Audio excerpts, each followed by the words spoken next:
ताना मारे हमारा के भौजी या चाची, ताना मारे हमारा के भौजी या चाची। घरे बैठल ए मुआनु मारेला माछी, घरे बैठल ए मुआनु मारेला माछी, घरे बैठल ए मुआनु, मारेला माछी, घरे बैठल ए मुआनु। भगवान तो भले कुछ ना देले हुए, लेकिन एक चीज बड़ा लम्मा देले हुए।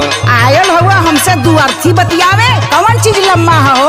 ए नटाऊ ए फटाऊ, बस बस यह तो हर जीभिया अपने जबनिया पर रखतनी काबू, अपने जबनिया पर रखतनी काबू। हमर 10 बीघा जोती है का तोहर बाबू, हमर 10 बीघा जोती है का तोहर बाबू